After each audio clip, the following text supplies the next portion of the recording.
So I'm Denver Fowler. I'm the curator of paleontology here at Dickinson Museum Center. And for today's Fossil Friday, I thought we'd do something a little bit different. We'll do a video, and I thought I'd show you some of the fossils that I've been finding here in the collections as I'm going through the historical collection here. So we're going to start off with some Triceratops fossils. This photograph behind me is a Triceratops skull. It's the skull that we have on display here in Dickinson. It's a real Triceratops, and it's a species called Triceratops prorsus. Well, what does that mean? Well, here's an image of two different species of Triceratops. At the top we have Triceratops prorsus, and at the bottom we have a species called Triceratops horridus. The top species, prorsus, has a very large nose horn, whereas here at the bottom, this species Triceratops horridus has a very small nose horn. And in fact, some research that we did a couple of years ago now showed that Triceratops horridus lived about 68 million years ago, and Triceratops prorsus lived about 66 million years ago. So we think that horridus evolved into prorsus. And so we want to find more nose horns so we can get more data about this evolutionary process. So what I've found here in Dickinson, I found some nose horns in our collections here. So this is a real Triceratops nose horn. This is a Triceratops prorsus, just like the specimen we have on display.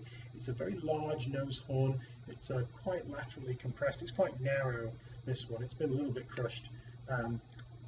But this is from a Triceratops prorsus. This is a nice specimen. I'm going to put it on display probably in the spring. But I've got something much more interesting over here. This looks like a small nose horn. It's only the tip of the snout, so we're missing quite a lot of the skull in this specimen. But it looks like a small nose horn, so you'd say, well, this would belong to a Triceratops horridus. But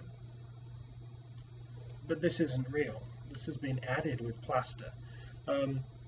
This is what I would call a nasal boss by the looks of things. One of the interesting things about some of the oldest Triceratops specimens that we find is that their nose horn has been completely eroded away and removed during the animal's lifetime, just to leave this big lump of crusty bone on the front of its nose. We call that a nasal boss. So this is a nasal boss, I think, and these are very rare. So what I want to do to this specimen is I want to get some of the tools that we have in the lab and drill away at this plaster cap that has been put on this and see what's underneath, see if we can find the rugose, rough looking bone that's typical of a nasal boss. So this is really quite large. I'm hoping that perhaps we'll be able to find some data to go with this specimen so we can figure out where it was collected, because these nasal bosses are very rare. There are only something like 5 or 6 of them have ever been collected. So this is an important specimen if we can figure out where it comes from. So perhaps when we get working on this, I will post some updates on the website, and we can see some of the progress. All right, thank you.